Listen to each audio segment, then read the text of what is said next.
بسم اللہ الرحمن الرحیم۔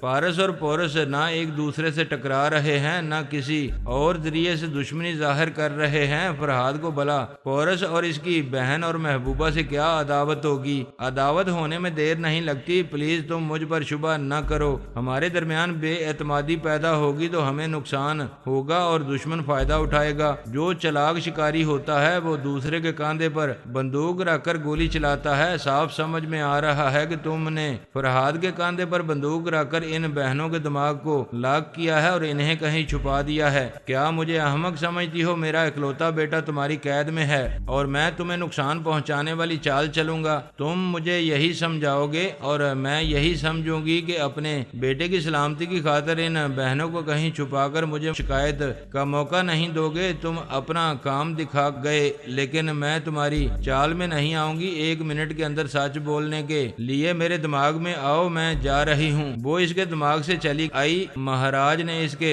اندر آ کر کہا، الپا میں تمہارا تابعدار بن گیا، پھر بھی مجھ پر بھروسہ نہیں کر رہی ہو۔ کیا تم فرحاد سے یہ اگلوا سکو گے کہ اس نے دونوں بہنوں کو اغوا کیا ہے؟ کیا چور کبھی کہتا ہے اس نے چوری کی ہے؟ ثبوت اور گواہی کے بغیر چور کبھی اقبال جرم نہیں کرتا، جیسا کہ تم نہیں کر رہے ہو۔ میں نے اسی لیے تمہیں اپنے دماغ میں بلایا ہے، تمہیں اپنے ساتھ تمہارے بیٹے کے دماغ میں لے جاؤں۔ جب تمہاری موجودگی میں اسے ذہنی اذیتیں دوں گی، بیٹا تکلیف کی شدت سے تڑپے گا تو باپ ہوش میں آ کر سچ اگلنے لگے گا۔ الپا نے خیال خوانی کی پرواز کی۔ مہاراج گڑ گڑانے لگا، بیٹے کے لیے رحم کی بھیک مانگنے لگا، پھر ایک دم سے چپ ہو کر الپا کی سوچ کو پڑھنے لگا۔ وہ پریشان ہو کر سوچ رہی تھی، بازی کیسے پلٹ گئی، مہیش کا دماغ لاک کیسے ہو گیا؟ وہ مجھے اپنے اندر آنے نہیں دے رہا ہے جبکہ میرا معمول اور تابع دار ہے۔ مہاراج نے تڑپ کر پوچھا، یہ کیا سوچ رہی ہو؟ کیا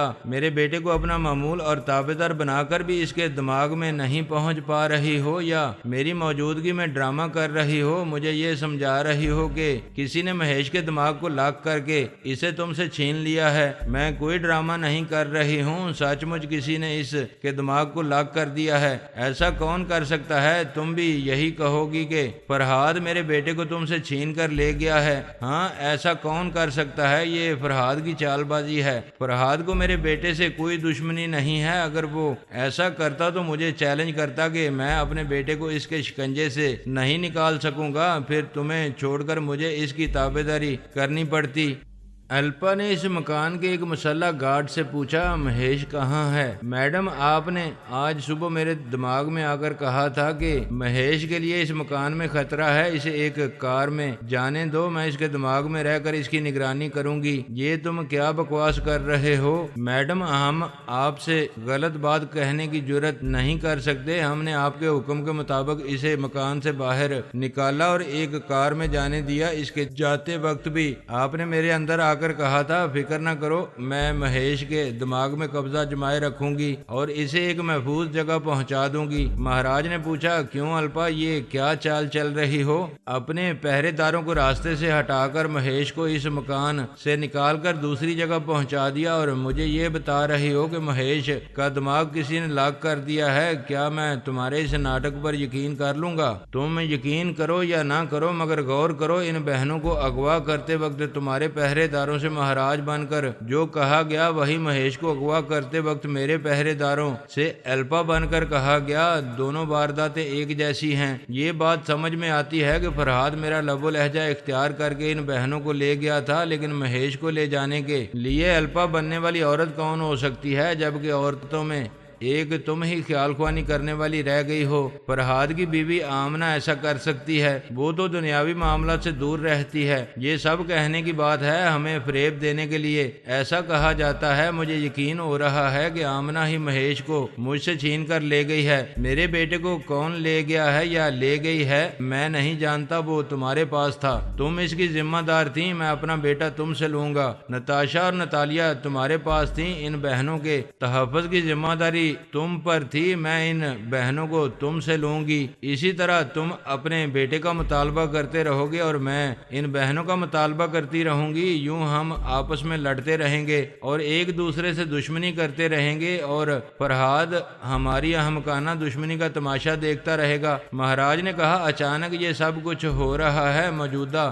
حالات پر سکون اور اطمینان سے غور کر کے کسی نتیجے پر پہنچنا ہوگا۔ میں جا رہا ہوں، مگر یاد رکھو اپنے بیٹے کی گمشدگی برداشت نہیں کروں گا۔ اب تمہارے پاس میری کوئی کمزوری نہیں رہی ہے، میں تمہارے لیے ایک ناقابل برداشت عذاب بن جاؤں گا۔ وہ الپا کے دماغ سے نکل کر سیدھا میرے پاس آ کر بولا، فرہاد صاحب میں ہوں مہاراج، آپ تو زبان کے دنی نکلے، آپ نے وعدہ کیا تھا کہ میرے بیٹے کو الپا کی قید سے رہائی دلائیں گے، دن ہے آپ ناممکن کو ممکن بنا کر میرے مہیش کو اس قید خانے سے نکال لائے ہیں۔ میں تو آپ کا غلام ہو گیا ہوں، ساری عمر آپ کا تابعدار بن کر آپ کی سیوا کرتا رہوں گا۔ میں نے انجان بن کر کہا، ارے بھائی ٹھہرو، تم تو بولتے ہی جا رہے ہو، مجھے سمجھنے تو دو کہ تمہارے بیٹے کو الپا کی قید سے کب رہائی ملی ہے اور کس نے رہائی دلائی ہے۔ اگر کسی نے یہ کارنامہ انجام دیا ہے تو وہ تعریف کا مستحق ہے، مجھے یہ کریڈٹ نہ دو۔ وہ حیرانی سے بولا، کیا آپ نے میرے بیٹے کو رہائی نہیں دلائی ہے؟ بھائی رہائی مل گئی ہے تو بیٹے سے پوچھو یہ احسان کس نے کیا ہے۔ بیٹا میرے پاس ہوتا یا میں اس کے دماغ میں پہنچ پاتا تو اس سے بہت کچھ معلوم کر لیتا۔ کیا آپ معلوم کر سکتے ہیں کہ مہیش ایک قید سے رہائی پا کر دوسری کس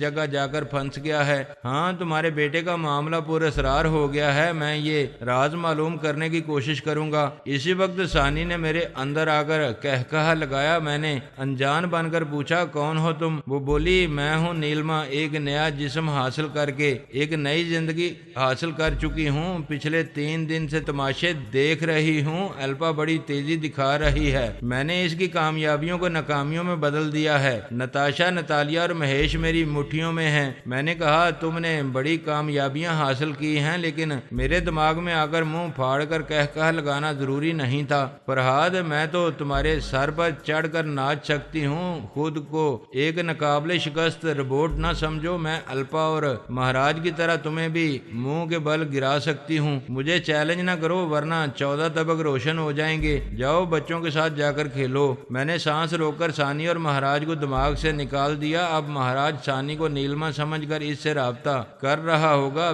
پچھلے دن الپا مہیش پر تنویمی عمل کر کے پھر اس کے دماغ کو لاک کر کے مطمئن ہو گئی تھی کہ مہیش کے دماغ میں کوئی نہیں جا سکے گا۔ وہ کئی بار نئی آواز اور لب و لہجے کے ساتھ مہیش کے اندر جا کر مطمئن ہوتی رہی، یہ نہ سمجھ سکی کہ ثانی بڑے صبر و تحمل سے اسے خوش فہمی میں مبتلا کر رہی ہے۔ الپا نے مطمئن ہو کر مسلح پہرے داروں سے کہہ دیا کہ اب وہ گونگے بن کر نہ رہیں، مہیش سے ضرورت کے مطابق باتیں کر سکتے ہیں۔ رات کو ثانی نے مہیش کے خوابیدہ دماغ میں آ کر اس پر تنویمی عمل کیا، الپا کے عمل کو اس کے دماغ سے مٹایا، پھر ایک نیا لب و لہجہ اس کے ذہن پر نقش کیا، اس کے بعد اسے تنویمی نیند سونے دیا۔ صبح ہوتے ہی ثانی نے الپا کو لب و لہجے میں ایک مسلح پہرے دار سے کہا، اس مکان میں مہیش کے لیے خطرہ ہے، اسے مکان سے باہر لاؤ اور ایک کار میں اسے جانے دو، میں اس کے اندر رہ کر اسے کہیں بھاگنے نہیں دوں گی، دوسری محفوظ جگہ پہنچا دوں گی۔ ان مسلح پہرے داروں نے الپا کا حکم سمجھ کر اس پر عمل کیا، پھر مہیش کو وہاں سے ایک کار میں جانے دیا۔ اس دوران میں ثانی ان پہرے داروں کے خیالات پڑھ کر معلوم کر چکی تھی کہ مہیش کو ناگپور سے 200 کلومیٹر دور ایک چھوٹے سے شہر میں رکھا گیا ہے۔ وہ ثانی کا معمول اور تابعدار بن چکا تھا۔ ثانی نے اسے حکم دیا کہ وہ پہلی کسی بھی فلائٹ کے ذریعے ممبئی چلا آئے۔ وہ بے چون چرا اس کے حکم کی تعمیل کرتا ہوا ممبئی پہنچنے والا تھا۔ اب مہاراج نے ثانی کو نیلما سمجھ کر اس کے دماغ میں پہنچنا چاہا۔ وہ بولی، میں اپنے دماغ میں کسی کو نہیں آنے دوں گی، ابھی تم جاؤ، میں 1 آدھ گھنٹے بعد تمہارے دماغ میں آؤں گی۔ وہ بولا، نیلما ہم کبھی ایک دوسرے کے دشمن نہیں رہے، پھر تم نے میرے بیٹے کو کس لیے مجھ سے چھپا رکھا ہے؟ میں بھی دشمن نہیں ہوں، تمہارا بیٹا میرے پاس بے خیریت ہے۔ تم اور الپا کوشش کرو کہ میرا پوتا تلک رام بھاٹیا مجھے مل جائے۔ تم میں سے جو میرے پوتے کو میرے پاس پہنچائے گا میں نتاشا، نتالیہ اور مہیش کو اس کے حوالے کر دوں گی۔ اس سے آگے کوئی بات نہ کرو، اب جاؤ۔ ثانی نے سانس روک کر اسے جانے پر مجبور کر دیا۔ دوسری طرف الپا بری طرح مایوس ہو کر پورس کے پاس پہنچی ہوئی تھی۔ اس سے کہہ رہی تھی فرہاد نے ہماری لا علمی میں ہمیں بہت نقصان پہنچایا ہے۔ اس نے صرف نتاشا اور نتالیہ کو ہی نہیں، مہاراج کے بیٹے مہیش کو بھی اغوا کر کے کہیں چھپا دیا ہے۔ نیلما اور پورس ہوٹل چھوڑنے اور ایئرپورٹ جانے کے لیے اپنی اپنی اٹیچی میں سامان رکھ رہے تھے۔ پورس نے الپا سے کہا مجھے مہاراج کے بیٹے سے کوئی دلچسپی نہیں ہے، یہ ضرور چاہتا ہوں کہ نتاشا اور نتالیہ زندہ سلامت رہیں۔ فرہاد ظرف والا بندہ ہے، انہیں نقصان نہیں پہنچائے گا، میں دیکھوں گا کہ وہ انہیں مجھ سے دور رکھ کر کیا چاہتا ہے۔ پورس وہ بہنیں ابھی ممبئی میں کہیں ہیں، تم کسی طرح ان کا سراغ لگا سکتے ہو، میں خیال خوانی کے ذریعے تمہارا ساتھ دیتی رہوں گی۔ الپا میری بات کا برا نہ ماننا، میں کسی کمزور کا سہارا نہیں لیتا۔ فرہاد جیسے پہاڑ کے سامنے تم ایک تنکا ہو، تمام جیتی ہوئی بادیاں ہار چکی ہو۔ جب کبھی نتاشا اور نتالیہ کو میرے لیے حاصل کر سکو تو مجھ سے ضرور رابطہ کرنا، اس سے پہلے میں تمہیں دماغ میں نہیں آنے دوں گا۔ یہ کیا کہہ رہے ہو؟ کیا ہمارے 4 ڈاکٹروں کے ساتھ دوائیں تیار نہیں کرو گے؟ نہیں، اپنے ڈاکٹروں کو اسرائیل واپس بھیج دو، میں سفر کے دوران میں سوچوں گا کہ ممبئی جانا چاہیے یا کسی دوسرے ملک میں جا کر گمنام رہ کر دعائیں تیار کرنا چاہیے۔ پورس میری ناکامیوں کا مطلب یہ نہیں ہے کہ میں نے ماضی میں کامیابیاں حاصل نہیں کی ہیں اور آئندہ کامیابیاں حاصل نہیں کروں گی۔ تم پہلے بھی دعائیں تیار کرنے کے بعد پارس کے ہاتھوں نقصان اٹھاتے رہے ہو، جبکہ ان دنوں ٹیلی پیتھی جانتے تھے، اب تمہارے پاس یہ علم بھی نہیں رہا۔ تم میری اہمیت کو سمجھو، میں تمہارے بہت کام آؤں گی۔ البتہ تم میری چھٹی اس کو نہیں سمجھتی ہو، تم میرے اندر آتی ہو تو میری چھٹی اس مجھے بتاتی رہتی ہے کہ تم میرے چور خیالات پڑھتی رہتی ہو، میں انجان بن کر تمہیں پڑھنے کی چھوٹ دیتا ہوں۔ تم نے یہودی سراغرسانوں کو وہ دشوار گزار جگہ بتائی ہے جہاں میں نے غیر معمولی دواؤں کے فارمولے چھپا رکھے ہیں۔ بہرحال جب وہ سراغرساں اس جگہ پہنچیں گے تو انہیں بڑی مایوسی ہوگی اور تم مان لو گی کہ میں کوئی نادان بچہ نہیں ہوں۔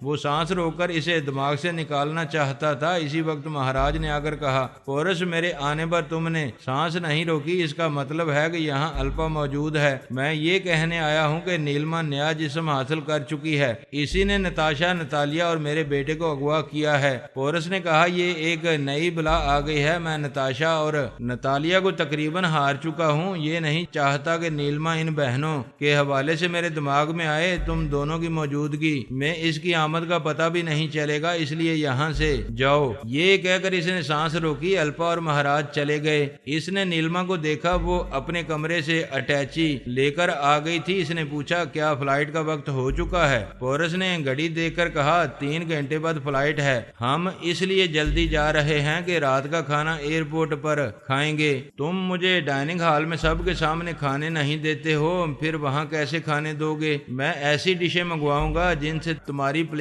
جھوٹی نہ ہو۔ کھانے کے بعد ایک اسٹرا کے ذریعے بوتل پیو گی، بوتل کو منہ نہیں لگاؤ گی، میں اس اسٹرا کو چھپا کر کسی ڈسٹ بن میں پھینک دوں گا۔ دروازے پر دستک سنائی دی۔ پورس نے اپنی جگہ سے اٹھ کر دروازہ کھولا۔ باہر کوریڈور میں ہوٹل کے مینیجر کے علاوہ پولیس والے بھی نظر آئے۔ سامنے والے کمرے سے 2 سپاہی ایک اسٹریچر اٹھا کر لا رہے تھے۔ اس اسٹریچر پر ایک لاش تھی، لاش کو چادر سے ڈھانپ دیا گیا تھا۔ پولیس افسر نے پورس سے پوچھا اس سامنے والے کمرے میں جو شخص تھا اس کی موت بڑے پراسرار طریقے سے ہوئی ہے، کیا آپ اس شخص کے بارے میں کچھ بتا سکیں گے؟ سوری، میں اس کے بارے میں کچھ نہیں جانتا، ہم پرسوں رات کو آئے تھے اور اب جا رہے ہیں۔ بائی دا وے، آپ ابھی پراسرار موت کہہ رہے تھے، کیا ایسی موت ہوئی ہے جس کی وجہ سمجھ میں نہیں آ رہی ہے؟ نیلما دیوار سے لگی کھڑی تھی اور پریشان ہو رہی تھی کہ کہیں پولیس والے اسے گرفتار نہ کر لیں۔ پولیس افسر نے کہا مرنے والے کا پورا جسم سیاہ پڑ گیا ہے، ایسا لگتا ہے کسی بہت ہی زہریلے سانپ نے ڈس لیا ہے۔ پورس کے دماغ کو ایک جھٹکا سا لگا، اس نے بے اختیار پلٹ کر کمرے کے اندر دیوار سے لگی ہوئی نیلما کو دیکھا، پھر انجان بن کر ہوٹل کے مینیجر سے پوچھا کیا آپ کے ہوٹل میں سانپ بھی ہیں؟ مینیجر نے کہا ہوٹل کے اندر تو کیا باہر بھی سانپ نہیں ہے، میں نے بچپن سے اس شہر میں کوئی سانپ نہیں دیکھا ہے۔ پولیس افسر نے کہا ہمارا یہ اندازہ ہے کہ سانپ نے ڈسا ہے، اس مرنے والے کی گردن پر زخم کا ایک نشان ہے۔ میڈیکل رپورٹ کے بعد معلوم ہوگا کہ اس کے جسم میں زہر کس طرح پہنچا ہے یا پہنچایا گیا ہے۔ پورس نے چور نظروں سے نیلما کو دیکھا، پھر افسر سے کہا، آپ اس مرڈر کے بارے میں تمام ہوٹل والوں سے پوچھ گچھ کریں گے؟ ہم ہوٹل چھوڑ کر جا رہے ہیں، مہربانی کر کے آپ پہلے ہم سے ضروری سوالات کر لیں اور ہمارا سامان بھی چیک کر لیں۔ میں میڈیکل رپورٹ کی روشنی میں ہی سوالات کر سکتا ہوں۔ افسر نے کمرے کے اندر آ کر 2 اٹیچیوں کو دیکھتے ہوئے کہا، پلیز انہیں کھولیں، میں اطمینان کرنا چاہتا ہوں کہ آپ کے سامان میں کوئی زہریلی چیز ہے یا نہیں۔ پورس اور نیلما نے اپنی اپنی اٹیچی کھول دی۔ افسر نے آگے بڑھ کر دونوں اٹیچیوں کی ایک ایک چیز کو دیکھا، ٹوتھ پیسٹ اور پرفیوم کی شیشی وغیرہ کو چیک کیا، کسی میں زہر نہیں تھا، جبکہ زہر کا مجسمہ اس افسر کے قریب ہی تھا۔ افسر نے چیکنگ کے بعد کہا، سوری، میں نے اپنا فرض ادا کرنے کے لیے آپ کو زحمت دی، آپ اپنا سامان پیک کر کے جا سکتے ہیں۔ پورس نے اطمینان کی سانس لی، جلدی جلدی سامان پیک کرنے لگا۔ افسر کمرے سے چلا گیا۔ وہ دھیمی آواز میں نیلما سے بولا، آخر تم اپنی زہریلی عادت سے باز نہیں آئی؟ ہاں؟ وہ انکار میں سر ہلا کر بولی، میں نے کچھ نہیں کیا۔ بکواس مت کرو، اب اپنے چہرے سے پریشانی ظاہر نہ کرو، نارمل رہو اور میرے ساتھ مسکراتی ہوئی چلو۔ وہ اپنی اپنی اٹیچی اٹھا کر کمرے سے باہر آ گئے، پولیس والوں کے درمیان سے گزرتے ہوئے لفٹ کے اندر پہنچے، پھر وہاں سے گراؤنڈ فلور پر آ کر کاؤنٹر پر چیک آؤٹ کے لیے آئے۔ پورس اندر سے پریشان تھا، یہ اندیشہ تھا کہ اس ملک سے باہر جانے تک کوئی گڑبڑ ہو سکتی ہے، یہ بھید کسی طرح کھل سکتا ہے کہ اس کے ساتھ رہنے والی حسینہ زہریلی ناگن ہے۔ وہ ہوٹل سے باہر آ کر ایک ٹیکسی میں بیٹھ کر ایئرپورٹ کی طرف چلے گئے۔ ہوٹل کے اندر پولیس افسر کی تفتیش جاری تھی۔ اس نے مینیجر سے پوچھا، اس کمرے میں کون ہے؟ مینیجر نے کہا، اسی کا کمرہ ہے جس کا سامان آپ چیک کر چکے ہیں۔ آپ نے پہلے نہیں بتایا کہ اس نے 2 کمرے لیے تھے، ہمیں دوسرا کمرہ بھی چیک کرنا چاہیے۔ وہ دروازہ کھلوا کر سپاہیوں کے ساتھ اس کمرے میں آیا جسے پورس نے نیلما کے لیے لے رکھا تھا۔ وہ رات کو سونے سے پہلے دونوں کمروں کا درمیانی دروازہ بند کرتا تھا تاکہ وہ اس کی نیند کے دوران میں کمرے میں آ کر اسے نقصان نہ پہنچا سکے۔ افسر اور سپاہیوں نے اس کمرے کی تلاشی لی، انہیں کوئی ایسی چیز نہیں ملی جس کے ذریعے ایک زہریلی حسینہ کا بید کھلتا۔ ایک سپاہی نے باتھ روم سے باہر آ کر افسر کو ایک ٹوتھ برش دکھاتے ہوئے کہا، سر یہ واش بیسن میں رکھا ہوا تھا۔ افسر نے اس ٹوتھ برش کو لے کر غور سے دیکھا، اس کے ایک حصے پر سرخ دھبا سا نظر آ رہا تھا۔ اس نے دھبے کو انگلی سے چھو کر دیکھا، پھر مسکرا کر کہا، لپسٹک کا نشان ہے۔ وہ حسینہ اس کمرے میں رہتی تھی اور یہ ٹوتھ برش استعمال کرتی تھی، بھول کر چلی گئی ہے۔ وہ برش کو ایک طرف پھینک کر کمرے سے چلا گیا۔ ایک سپاہی نے اسے فرش پر سے اٹھایا، اسے بڑی محبت اور ہوس سے دیکھا۔ اس نے نیلما کو ہوٹل سے جاتے دیکھا تھا اور یہ سوچ کر رہ گیا تھا کہ اونچی سوسائٹی کی حسینہ ہے، اسے دور سے دیکھا جا سکتا ہے مگر ہاتھ لگایا نہیں جا سکتا۔ اب ہاتھ لگانے کے لیے وہ برش ہاتھ آ گیا تھا۔ اس نے دل میں کہا، ہائے وہ اسے اپنے منہ سے لگاتی رہی ہوگی، ہونٹوں کی لالی تھوڑی سی رہ گئی ہے۔ اس نے برش کے اس حصے کو چوم لیا جہاں ہونٹوں کی لالی تھی، پھر خیال آیا وہ اسے اپنے موتیوں جیسے سفید دانتوں سے لگاتی ہوگی، ہاں ایسے دانت مانجتی ہوگی، ایسے۔ اس نے برش کو اپنے دانتوں سے لگا کر آنکھیں بند کر لیں، بند آنکھوں کے پیچھے اس حسینہ کے دانتوں کو اپنے